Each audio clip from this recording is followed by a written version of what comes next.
संशोधन निबंध ही एक अशा लेखन प्रकार आहे की ज्या लेखन प्रकारामध्ये तुम्ही जी विधानं करतात प्रत्येक विधानाचा आधार द्यावा लागतो. अर्थातच प्रत्येक विधानाचा आधार देत असताना जी सार्वत्रिक सत्य आहेत त्या सार्वत्रिक सत्यांसाठी आधार देण्याची गरज नसते.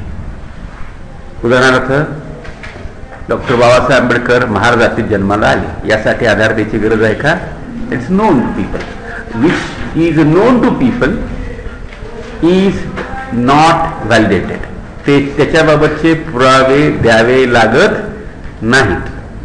जी माहिती नवी असते, जे विधान तुम्ही इतरांपेक्षा वेगळं करता, ते त्याच्या संदर्भातले पुरावे इव्हिडन्स तुम्हाला द्यावे लागतात. कळतोय मुद्दा? The things which you are offering new, a fresh information, a fresh interpretation, or fresh kind of, we can say, argument, has to be validated by proofs. कोणत्या तरी आधारानं त्याला भक्कमता आणावी लागते. आता उदाहरण तुम्हाला सांगतो, कदाचित या गोष्टी तुम्हाला मी म्हटल्या. विधान केलं की 1920 दशक जे आहे या दशकामध्ये दलितांच्या हिंदू धर्माच्या परिघामध्ये सार्वजनिकरित्या समतेच्या हक्काची अंमलबजावणी करण्याची चळवळ उदयाला आली. हे विधान मी जे केलं, ह्या विधानाला मी कोणताही आधार दिला नाही, तर हे विधान कोसळेल. मग तुम्हाला मी सांगू शकतो अनेक प्रकारचे पुरावे. काल आपण चर्चा केली त्या पद्धतीनं विश्रुत भारतमध्ये गणेशोत्सवा संदर्भामध्ये जे प्रयत्न झाले त्याची एक लाईन आहे 1 2 3 4 5 6. मंदिर सत्याग्रहाचे प्रयत्न आहेत 1 2 3 4 5. यज्ञोपवीत घालणं म्हणजे ब्राह्मणांसारखं किंवा वेदांसारखं यज्ञोपवीत घालणं, श्रावणी करणं, सत्यनारायण घालणं, असे अनेक प्रयत्न या कालखंडात झालेत. याचे तपशील उचलून तुम्हाला ते तपशील तुमच्या मांडणीसाठी वापरता येतात. जेव्हा तुम्ही हे विधान इव्हिडन्स कराल तेव्हा दोन भाग असतात की हा इव्हिडन्स इन टेक्स्ट म्हणजे विधान करताना पुरावे म्हणून सादर करणं याची गरज असेल. हे विधान पहिल्यांदा जर ज्ञानाच्या क्षेत्रात येत असेल तर पुरावे टेक्स्टमध्ये द्यावे लागतात. म्हणजे संहिता तुम्ही जे लिहिता त्या लिहितानाच पुरावे द्यावे लागतील. म्हणजे मला सांगावं लागेल की या कालखंडात अशा प्रकारच्या मंदिर सत्याग्रहाच्या घटना घडल्या, त्या जगभरात घडल्या, म्हणजे भारतभरामध्ये घडल्या. भारतभरात घडल्या सांगण्यासाठी मला कलकत्त्याचं उदाहरण, मला मद्रासचं उदाहरण, मला पंजाबचं उदाहरण, मला महाराष्ट्रातलं उदाहरण द्यावं लागेल, तर मला विधान करता येईल की भारतभरामध्ये या चळवळी झाल्या. बरोबर? त्यासाठी मी शोध केला पाहिजेत, सगळ्या विभागामधल्या नोंदी काढल्या पाहिजेत, त्या नोंदी एकत्र केल्या पाहिजेत आणि एकत्र नोंदी करून या कालखंडात दलितांनी स्वतःच्या हक्कासाठी हिंदू परिघामध्ये, हिंदू धर्माच्या क्षेत्रामध्ये स्वतःचे हक्क किंवा स्वतःच्या समतेचे हक्क प्रस्थापित करण्याचा प्रयत्न केला, असं विधान करता येईल. अदरवाईज हे विधान करता येत नाही. कळतोय मुद्दा? I can't claim this statement without giving any evidence. मी नुसतंच म्हटलं, बगाडे सर म्हणतायत, चालत नाही. हे जर पहिल्यांदा स्टेटमेंट होत असेल की 20व्या दशकामध्ये भारतभरामध्ये विशेषतः सत्वसिद्धीचा प्रयत्न दलितांनी केला आणि धर्माच्या परिघामध्ये, हिंदू धर्माच्या परिघात सत्वसिद्धी किंवा अस्तित्व प्रस्थापित करण्याचा प्रयत्न केला, तर या विधानाला भारतभरामध्ये तपशील द्यावे लागतील आणि ते मला शोधावे लागतील. शोध याला म्हणतात. एका विधानासाठी मला मग जे रेफरन्स माहीत नसतील ते रेफरन्सेस घ्यावे लागतील. मग मला दलित चळवळीबद्दलचे अन्य पुस्तकं वाचावी लागतील. त्याच्यामध्ये आदिधर्म चळवळ पंजाब, मला दक्षिणेमधली सेल्फ रिस्पेक्ट मुवमेंट, मला अन्य ठिकाणच्या मुवमेंट्स या पाहाव्या लागतील. आणि या सगळ्या मुवमेंटमध्ये प्रामुख्यानं 1920च्या नंतर काय काय घडामोडी घडल्या याचा तपशील काढावा लागेल. त्यात मंदिर सत्याग्रहासारख्या किंवा धार्मिक परिघामध्ये समता मागणाऱ्या चळवळी आहेत त्यांचे तपशील गोळा करावे लागतील. ते तपशील देऊन मला विधान करता येईल की भारतभरामध्ये अशा प्रकारची चळवळ चालू होती. होतोय मुद्दा? जर तुमचं विधान हे इतर कुणीही न केलेलं पहिलं विधान असेल, तुम्ही माहिती नव्यानं देत असाल, तर तुम्हाला टेक्स्टमध्ये, संहितेमध्ये काय करावं लागतं, तपशील द्यावा लागतो. हे विधान मी जर गेलबाईंकडनं कोट केला असेल, गेलबाईंनी काम केलेलं आहे, गेलबाईंनी हा तपशील दिलेला आहे, मी जर गेलबाईंकडनं हे विधान बारो करत असेल तर मग स्वतंत्रपणानं तपशील द्यायची गरज नसते. गेल ऑम्बेट दरित डेमोक्रेट रिव्होल्युशन, बरोबर, याचा रेफरन्स मला देता येऊ शकतो. कळतोय मुद्दा? If at all any other researcher has made that particular fact available to you, you can select that fact. तुम्ही दुसऱ्या माणसानं दिलेले तथ्य गोळा करू शकाल. परंतु तुम्ही जे विधान करत आहात, मेकिंग स्टेटमेंट, तुमचं विधान म्हणजे ज्ञानाचं विधान आहे. लक्षात घ्या, नुसती माहिती देणं म्हणजे ज्ञान नव्हे. मी जे विधान केलं त्यातनं ज्ञान समोरतं. 1920 दशक हे दलितांच्या सत्वसिद्धीचं अस्तित्वाची प्रस्थापना करणारं दशक होतं. हे म्हणण्यासाठी दशकभरामधल्या या सगळ्या घटनांना एकत्र गुंफून त्याचा अर्थ लावून हे विधान करण्याची गरज असते. Where research is wanted. मग तुम्हाला ते विधान 2 पॅरेग्राफ 1 पॅरेग्राफ तपशील देऊनच मांडावं लागतं.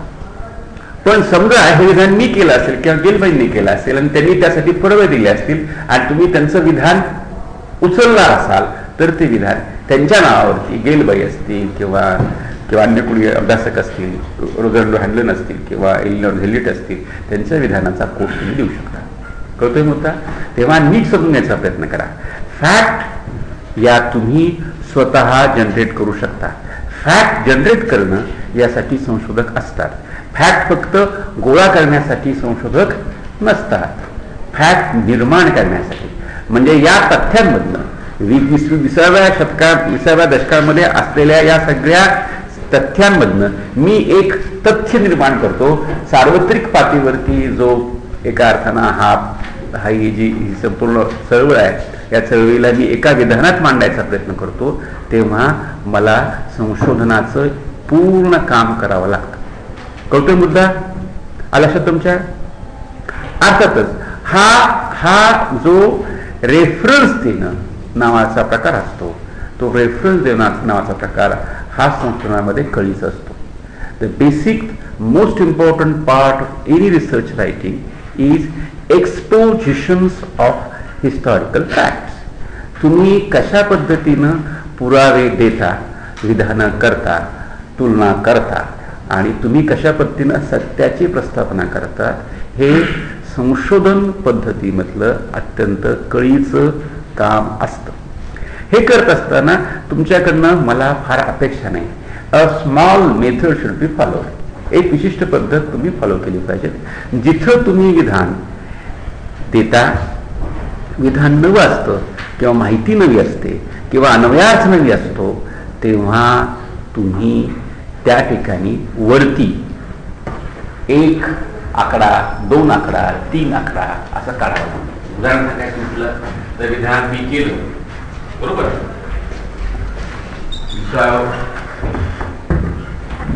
20चे दशक, बरोबर, हे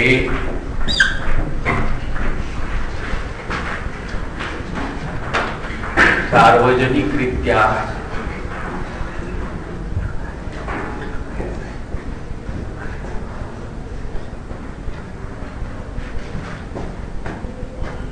स्व अस्तित्वाचा किंवा अस्मितेचा शोध घेणारे दशक होते.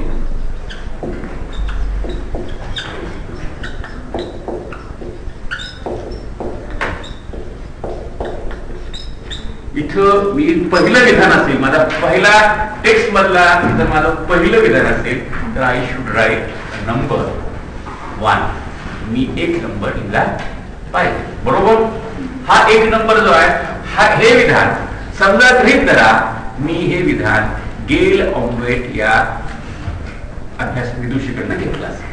हे विधान मी जर गेल ऑम्वेट या विदुषीकडनं घेतलं असेल किंवा मी हे विधान अनुपमा राव नावाच्या विदुषीकडनं घेतलं असेल तर त्यांच्या पुस्तकांचा रेफरन्स मी शेवटी किंवा तळटीपेत, 2 भाग असतात, तळटीपेच्या स्वरूपामध्ये आपण नोंदी करू शकतो किंवा एंड नोटच्या म्हणजे सगळ्यात शेवटी संदर्भ देण्याच्या प्रक्रियेमध्ये. आता तुम्हाला मी सांगेन, तुमच्या कुणाकडनं अपेक्षा 30 पेजची नाहीये, एंड नोटची आहे. म्हणजे सगळ्यात निबंधाच्या शेवटी तुम्ही हा रेफरन्स द्यायचा आहे. याला संदर्भ टिपा, एक पेन घेऊन या. संदर्भ किती किंवा टिपा असं त्याला म्हणतात.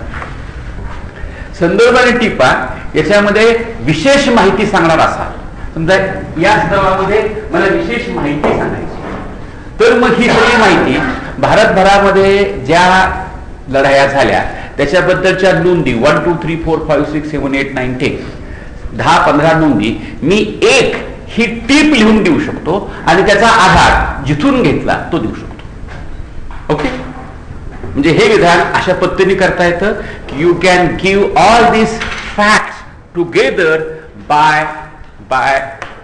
बाय गिव्हिंग अ नोट, ज्याला नोट आणि रेफरन्सेस म्हणतात किंवा टिपा आणि संदर्भ म्हणतात. टिपा या विशिष्ट माहिती, बळ देणारी माहिती, बळ देणारे तपशील किंवा संहितेमध्ये अनावश्यक असणारं स्पष्टीकरण पण गरजेचं स्पष्टीकरण आहे, हे द्यायचं असेल तर टिपेची निवड केली जाते. कोणत्याही चांगल्या संशोधनाच्या निबंधामध्ये टिपा आणि संदर्भ हे अत्यंत महत्वाचे असतात. तुम्हाला आम्ही जज करतो, विशेषतः संशोधकांना जेव्हा आम्ही जज करतो, एमफिल पीएचडी करणाऱ्या संशोधकांना, तेव्हा जज करण्याचा सगळ्यात मोठा जो भाग असतो तो तुम्ही टिपा आणि संदर्भ कसे लिहिता याच्यावर नसतो. कोणताही तपासणारा परीक्षक पहिल्यांदा नजर टाकतो ती कशावरती, तुमच्या टीपा आणि संदर्भावरती. टीपा आणि संदर्भामध्ये तुम्ही व्यवस्थित आहात, कारण हे सत्य सांगण्याची प्रणाली आहे. This is a certain kind of process and method of telling truth, and any research writing is wholly dependent on the scientific way of exposition of truth. सत्य विधानांची अशी निश्चित एका अर्थानं पुरावा देण्याची पद्धत यातूनच संशोधन निबंध तयार होत असतो. आणि म्हणून तुम्हाला सगळ्यांना माहिती असलं पाहिजे की यामध्ये मग तळटीप लिहायची असेल तर तळटीप लिहायची कशी. तळटीप लिहिताना समजा आपण घरी ठरलं की गेलबाईचं पुस्तक आहे, गेलबाईचं पुस्तक आहे, तर आपण त्या ठिकाणी रेफरन्स द्यायचा म्हटला, दोन पद्धतीने रेफरन्स देता येतात. There are two kinds of references can be written. एक जुनी पुरातन पद्धत आहे, ती तुम्हाला सांगतो, नवी पद्धती जुनी पुरातन पद्धती सांगतो, नवी पद्धती सांगतो. समजेल ती पद्धत वापरा. There is no need of having only one method. You can have two methods which is already practised in all kind of research writing. ती पद्धत काय, समजा गृहीत धरा the statement that 1920s is the decade of the Dalit self assertion. हे जर विधान मी केलं आणि त्या ठिकाणी मी एक आकडा दिला, तर त्याचा रेफरन्स संदर्भात एक आकडा टाकून गेलेला आणि हा एक आकडा जो आहे, हा एक समजा मी गृहीत करा की मी आंबेडकरांचं पुस्तक रिफर करतो. जर आपण इंग्रजी प्रामुख्याने विधान करत असू तर इंग्रजी लेखक असतील तर त्यांचं आडनावापासून सुरुवात करतो. आंबेडकर बरोबर, स्वल्पविराम. लेखकाचं नाव झाल्याबरोबर ती स्वल्पविराम दिला. स्वल्पविराम इज वॉरंटेड. स्वल्पविराम अत्यावश्यक आहे. त्याशिवाय जगभरातली ही सार्वत्रिक पद्धत आहे. म्हणजे शोध निबंध मराठीतला असो, शोध निबंध हा इटली मधला इटालियन भाषेमधला असो, शोध निबंध हा इंडोनेशियन भाषेतला असो, शोध निबंध हा अन्य कोणत्याही भाषेतला जगातला असो, त्याची एकच प्रणाली आहे. सो स्वल्पविराम stands of that his first note is a note about the author. हे शब्द ऑथर विषयी आहे, म्हणजे हा ऑथर आहे. कळतोय मुद्दा? One. Second part will be the title of the book. पुस्तकाचं टायटल. पुस्तकाचं टायटल काय?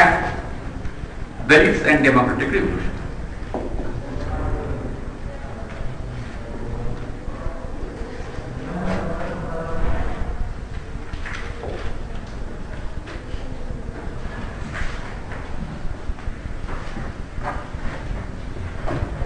राईट. आता हे लिहिताना तुम्हाला दोन पर्याय असतात. नाव because of the software which is available to you, you can make so many changes, but the important part that his particular title of the book should be in italics. ते तिरक असण्याची गरज आहे. तिरक म्हणजे काय? इटॅलिक्स. बरोबर. तुम्ही लिहिताना तसं लिहायचं नाही. लिहित असाल तुम्ही, तुमचा संशोधन पेपर लेखी आहे, तर मी तुम्हाला म्हणेन की तसं करू नका. Just make an underline. If you are writing a research article, then in your own handwriting, then you should put what?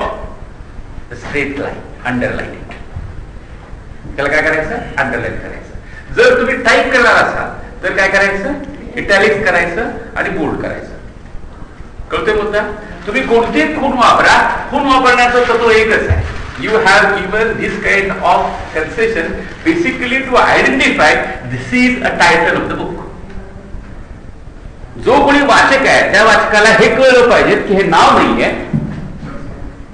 हे याचं वैशिष्ट्य असं आहे की हे लेखक, हे पुस्तकाचं शीर्षक आहे. तुम्ही ती गोष्ट समजून घेण्याचा मुद्दा शीर्षक असतो. त्या शीर्षकाला आयडेंटिफाय करण्यासाठी प्राधान्यानं आणि त्याला मुख्यतः लेखकापासून वेगळं काढण्यासाठी. कारण गोंधळ अनेक वेळेला, समजा इंग्रजी असेल तर इंग्रजी मधल्या अनेक ठिकाणी आपल्याला गोंधळ, इंग्रजी कळत नसेल तर नेमकं काय आहे, किंवा मराठीत सुद्धा अनेक वेळेला नेमकं काय आहे हे करण्याच्या अनुषंगानं लेखक जे आहेत, उदाहरण सांगायचं म्हटलं तर शीर्षक जर असेल की महादेव गोविंद रानडे, हे शीर्षकच पुस्तकाचं असेल आणि रानडे रमाबाई असेल, तर गोंधळ याचा असा मुद्दा असतो की महादेव गोविंद रानडे त्यांचे वडील म्हणजे मिस्टर होते ते, आणि त्यांनी मिळून पुस्तक लिहिले असाही अर्थ होऊ शकतो. त्यामुळं महादेव गोविंद रानडे हे टायटल आहे पुस्तकाचं, तर ते कसं असलं पाहिजे? It should be in italics. धोरण का घेतलं गेलेलं आहे? To make the reader, the other researchers to identify it well. म्हणून धोरण घेतलं जातं की हा जो संपूर्ण अंडरलाईन आहे ती अंडरलाईन तुम्ही लेखी जर लिहिला असाल, हँडरायटिंग असेल तर तिरकं काढणं कठीण आहे. किंवा तिरकं काढणाऱ्या माणसाला सरळ काढणं कठीण असतं, कारण तुमची लेखनाची शैली असते. तुम्ही काही त्रास घ्यायचं कारण नाही. You just underline it. तुम्ही सगळेजण लिखित देणार आहात असं मला वाटतंय, तर तुम्ही काय करा? अंडरलाईन करा. बरोबर. स्वल्पविराम द्या. स्वल्पविराम दिल्यावरती तुम्हाला याच्या पुढं नोंद करायची गरज असते, ती म्हणजे प्रामुख्याने प्रकाशन संस्था. बरोबर. तिसरी गोष्ट आपण काय करायची? प्रकाशन संस्था. Says publications. सेज हे जर सर्वमान्य असेल तर तुम्हाला माहिती असेल की सेज काय आहे, तर मग नुसतं सेज म्हटलं तरी चालतं. बरोबर. शॉर्ट फॉर्म चालतात. उदाहरणार्थ ऑक्सफोर्ड युनिव्हर्सिटी प्रेस आहे, OUP शॉर्ट फॉर्म चालतो. केम्ब्रिज युनिव्हर्सिटी प्रेस आहे, तुम्हाला शॉर्ट फॉर्म CLU चालतो. कळतोय मुद्दा? शॉर्ट फॉर्म जे जास्त ज्ञात आहे त्यांचे शॉर्ट फॉर्म चालतात. जे जास्त ज्ञात नाही त्यांचे शॉर्ट फॉर्म लिहिण्याच्या फंदात पडायचं नाही. तेव्हा तुम्हाला सांगेन मी, शॉर्ट फॉर्म लिहिण्याच्या फंदात पडू नका. डायरेक्ट पब्लिशरचं नाव किंवा पब्लिशिंग एजन्सीचं नाव लिहा. स्वल्पविराम दिल्यानंतर जिथून ती प्रसिद्ध होते ते ठिकाण, समजा सेज न्यू दिल्ली आहे तर न्यू दिल्ली. आता याच्या पुढे एक गोष्ट तुम्हाला दिसते की अनेक वेळेला पहिल्यांदा प्रसिद्ध झालेलं पुस्तक तुमच्या हातात येऊ शकतं. That is most important. पहिल्यांदा जी संहिता मिळते, विशेषतः ऐतिहासिक पातळीवरची प्रथम संहिता जी आहे ती महत्वाची मानली जाते. मी जर स्त्री पुरुष तुलना हा याच्यावर काही लिहित असेल तर मी जी मूळ संहिता आहे ती मूळ संहिता महत्वाची मानली पाहिजेत, आणि ती जर मला मिळाली असेल तर मी त्याचा रेफरन्स लिहिणं गरजेचं आहे. पण समजा ती मला मिळाली नाही तर ज्यांनी यथामूल छापलेली आहे, those who have published it as डिक्टो,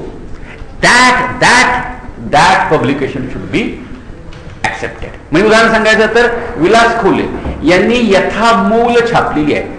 दोन लोकांनी यथामूल छापायचा प्रयत्न केला, ते म्हणजे संगम मालशे. संघ माणसांनी छापताना काही घोळ केले म्हणून विलास खोलेंनी यथामूल जशी आहे तशी छापण्याची भूमिका घेतली आणि स्त्री पुरुष तुलना हे ताराबाई शिंदेचं टेक्स्ट छापलं. कळतोय मुद्दा? So I will prefer Shinde, Vilas Khole's text as the most important text to refer Tarabai Shinde. का म्हणतोय तसं? कारण ताराबाई शिंदेचं जी मूळ आवृत्ती आहे ती मूळ आवृत्ती यथामूल छापली गेली आहे. आता त्यांनी जेव्हा छापली विलास खोलेंनी त्याच्या रिप्रिंट 3 निघाल्यात. तर तुम्ही जे रिप्रिंट वापराल त्याचं जी संहिता तुम्ही वापराल ती रिप्रिंट असली तर रिप्रिंट, नसेल ती जर पहिली संहिता असेल, फर्स्ट पब्लिकेशन असेल तर त्याचं साल. समजा असं गृहीत धरा की माझ्याकडं जी गिलॉमेटचं पुस्तक आलं ते 1996 मध्ये पहिल्यांदा छापलं गेलं आणि माझ्याकडे जी प्रत आली, रिप्रिंट आली ती 2002 ची आहे.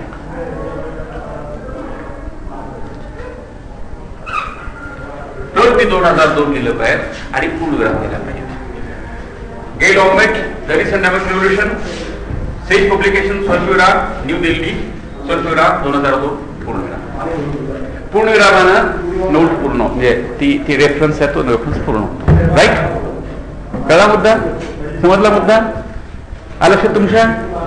So this is a way that you will be giving exposition to facts.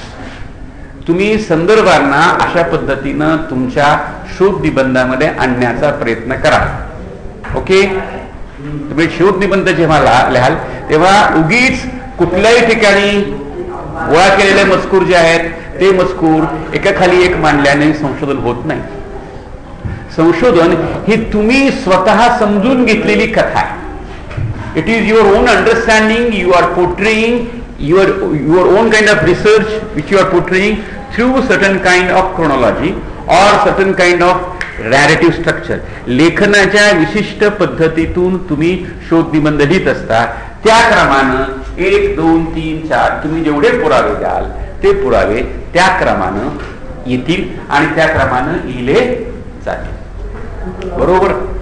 आता काही संदर्भांच्या संदर्भामध्ये तुम्हाला अडचणी पडू शकतात.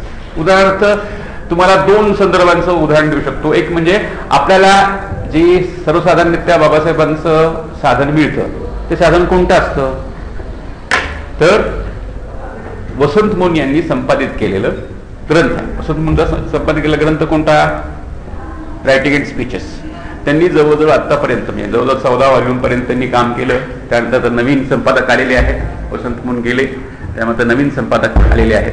आणि नरखेंनी काही व्हॉल्यूम्स एडिट केलेले आहेत. त्यानंतर आता नवीन अविनाश डोळस संपादक मंडळात आलेले आहेत. तर वेगवेगळे संपादक आता आहेत आणि वेगवेगळे खंड आहेत. वेगवेगळे खंड आहेत. तर मग ह्याचं तुम्हाला कशा पद्धतीनं लिहिता येईल आणि कशा पद्धतीने जी मांडणी करता येईल हे आपण बघूया. आता गुण असते. दुसरा नाव पेन मायसेस खरं झालेलं असतं. बरोबर? मून वसंत. बरोबर? किंवा इंग्लिश मध्ये लिहायचं तर मून वसंत.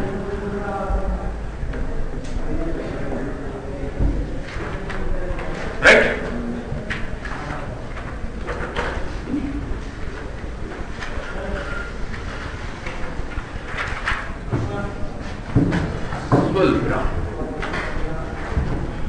काय title? Writing and speeches of doctor Babasaheb Ambedkar. English असेल तर इंग्लिश बर का?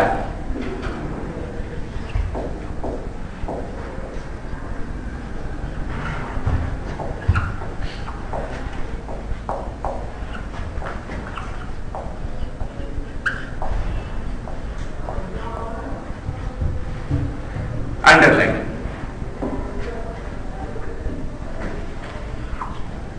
बरोबर? यानंतर publication agency, education department, state of Maharashtra. बरोबर? मी स्मॉल लिहितो याचं कारण असं की जागा नाहीये. अदरवाईज तुम्ही मात्र पूर्ण लिहायचं बरं का.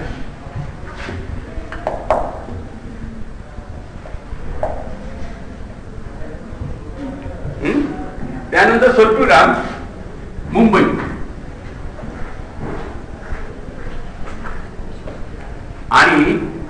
साल आहे ते साल हे तुम्हाला वेगवेगळं असू शकतं. उदाहरण सांगायचं म्हटलं तर 1979ला पहिला व्हॉल्यूम आलेला आहे,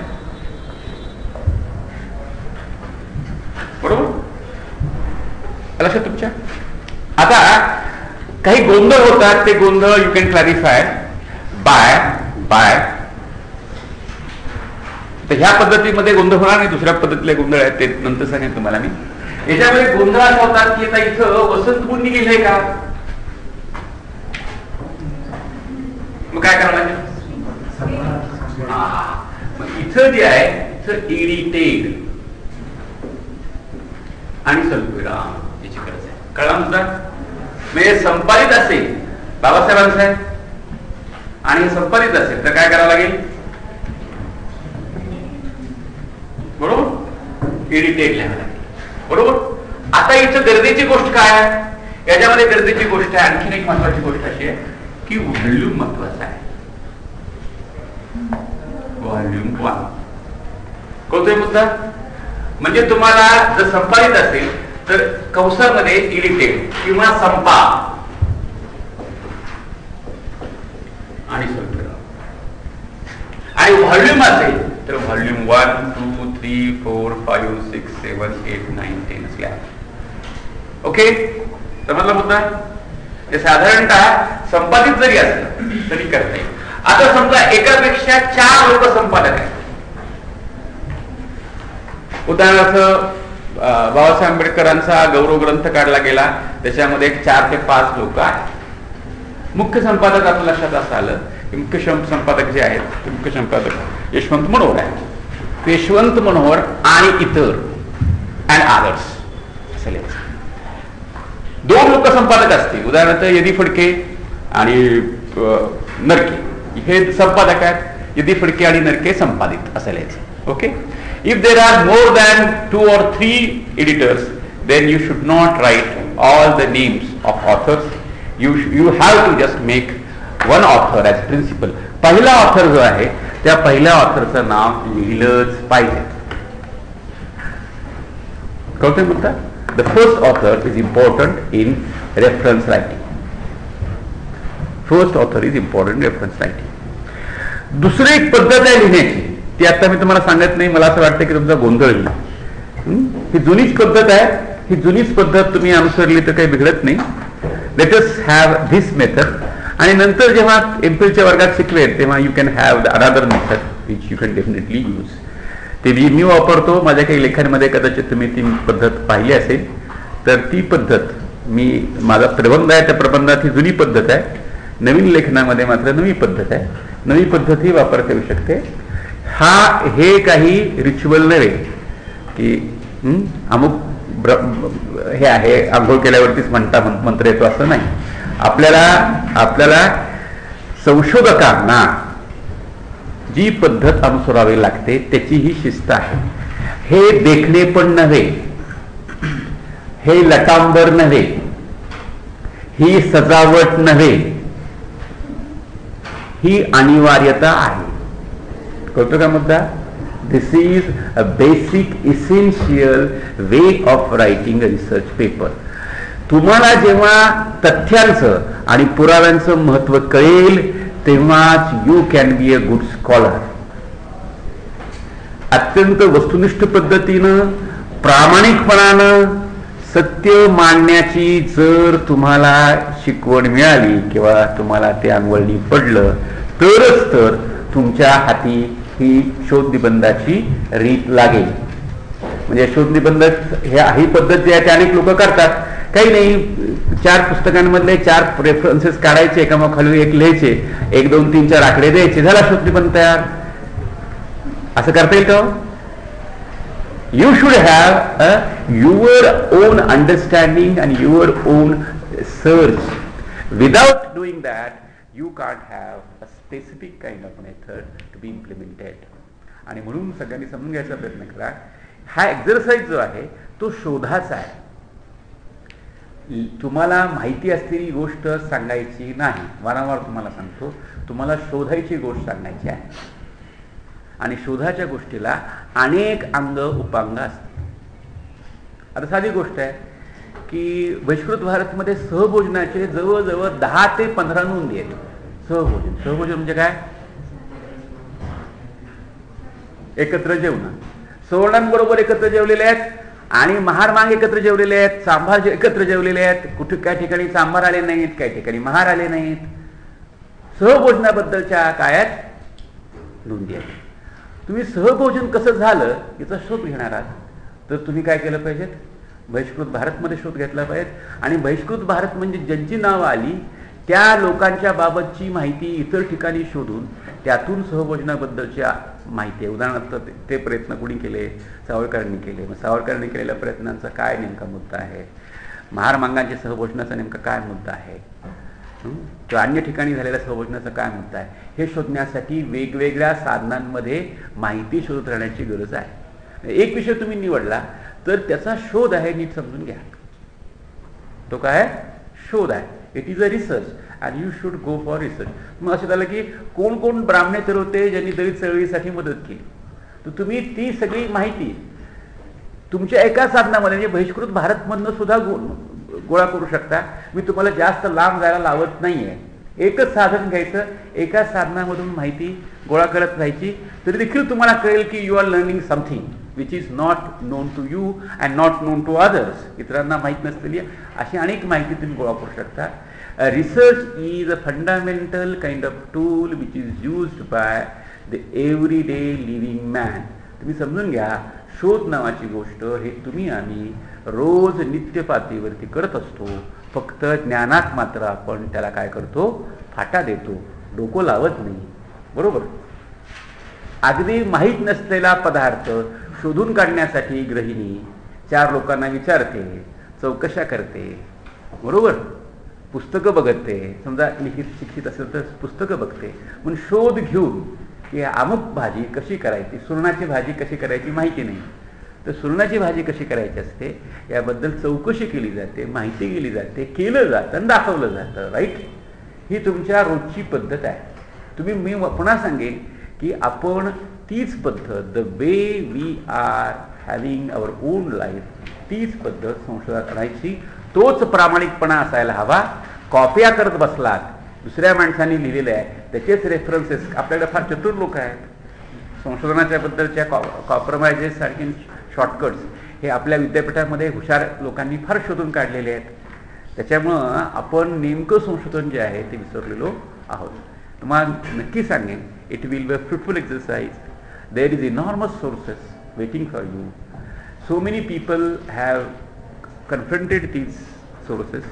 you also can be one of them who can confront these sources. साधनं तुमची वाट पाहत आहेत. साधनं तुमची वाट पाहत आहेत. तुम्ही त्यांच्याकडे जा आणि त्यांच्याकडनं माहिती घ्या. कळतोय मुद्दा?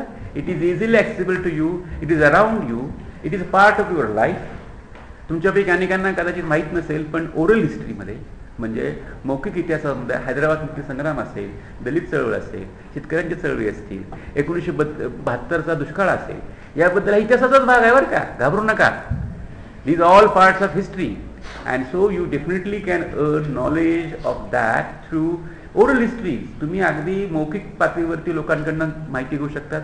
साधारणतः सर्व्हायवल प्रॅक्टिस इन 1971-72 ड्रॉट, 1972च्या दुष्काळामध्ये लोकांनी जीवन जगण्यासाठी काय काय अन्न व्यवहार केले याचाच तुम्ही शोध तुमच्या ओरल हिस्ट्रीमध्ये घेऊ शकता.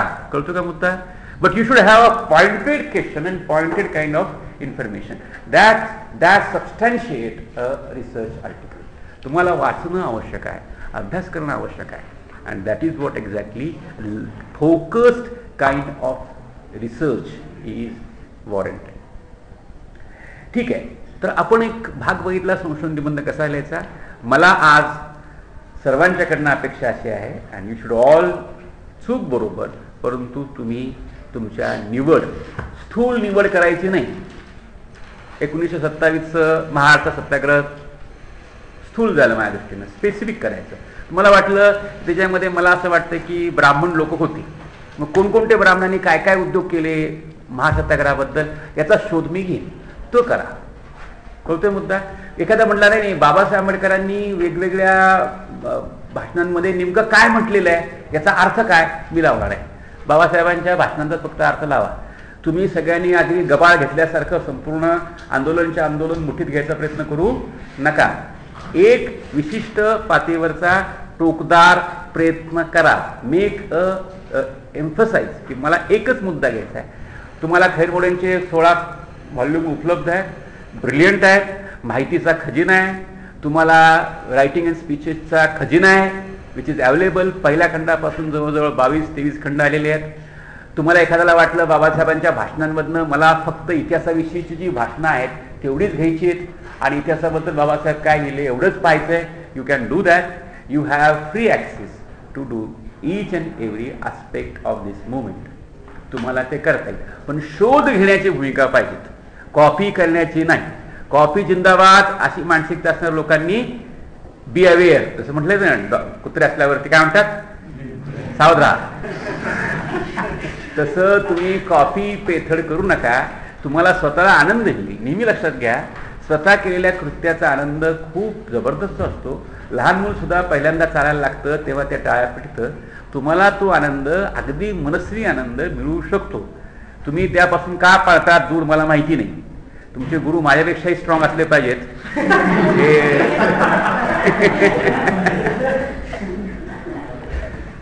तर तुम्ही हे कराल, you will definitely enjoy. Reading is marvellous reading. मी तुम्हाला म्हणेन की तुम्हाला माझं असं म्हणणं नाही की तुम्ही फक्त इंग्रजी वाचा. तुमच्यापैकी काही लोकांना इंग्रजी वाचता येत असेल तर go for English we can say writing. ज्यांना इंग्लिश वाचता येत नाही त्यांना मराठी वाङ्मय उपलब्ध आहे, विपुल वाङ्मय उपलब्ध आहे, विपुल वाङ्मय उपलब्ध आहे. There so much enormous writing around you. लेखन आहे. ओरल हिस्ट्री करा असं मला म्हणत नाही, कारण ओरल हिस्ट्री मी शिकवलेली नाही. So I won't ask you to write any oral history account. तुम्हाला कोणालाही ओरल हिस्ट्री अकाउंट सांगितलेलं नाही. तुम्हाला सगळ्यांना मी लिखित साधनांवरतीच लिहायला सांगितलेलं आहे. खूप आहे. अगदी तुम्हाला वाटलं की एक चांगलं पुस्तक तुम्ही वाचलं, गंगाधर पावंटन यांचं पत्रकार आंबेडकर हे पुस्तक आहे. त्यात त्यांनी बाबासाहेब आंबेडकरांच्या पत्रकार म्हणून काही वैशिष्ट्यांचा उल्लेख केलेला आहे. त्याच्यामध्ये खूप मोठ्या प्रमाणात बाबासाहेब शेतकऱ्यांच्या संबंधात काय म्हणतात, ते कामगारांविषयी काय म्हणतात, त्याचे तर्जुमे आहेत. त्यांच्या पुस्तकातनं तेच तर्जुमे वेगळे करून सांगितले तर त्यांनी जे मांडलं नाही ते तुम्ही मांडायला लागता. बरोबर, समजतं का मुद्दा? पत्रकार आंबेडकरांनी शेतकऱ्यांचे प्रश्न कसे मांडले हे मला पाहायचंय तर मी पांटणांचं पुस्तकही पाहू शकतो, बहिष्कृत भारतचे अंकही पाहू शकतो, जनताचे अंकही पाहू शकतो. हे सगळे अंक आजूबाजूला मिळतात. कळतं की नाही? हे सगळे अंक तुम्हाला मिळतात. आणि खैर मोडीनं तर विपुल काम केलेलं आहे. खैर मोडींशिवाय अनेक प्रकारची पुस्तकं मराठीमध्ये उपलब्ध आहेत. You can go for it. English वाचलं तर उत्तमच. बरोबर, इंग्लिश वाचण्याला माझा विरोध नाही. Those who can read English and those who can write from English sources, it's well and good. There are so many sources. For example, all the sources, particularly up to the 18th volume, are in English. 18व्या खंडापर्यंतचे बहुतेक साधनं ही इंग्रजीमधली आहेत. So those who have capabilities of reading English and understanding English, they definitely can go for that kind of research topics. बरोबर? तुम्ही जर चांगलं खरोखरच paper केले तर वी विल हॅव गॅदरिंग. तुमचे पेपर चांगले नसतील तर मग मी वायवाज घेईन, रिकामा होईल. बरोबर, जर तुम्ही खरोखरच चांगले पेपर लिहिले तर it will be a boon that we will be having a research scholars conference आपल्यासाठी. But if it is not that then you have to face viva.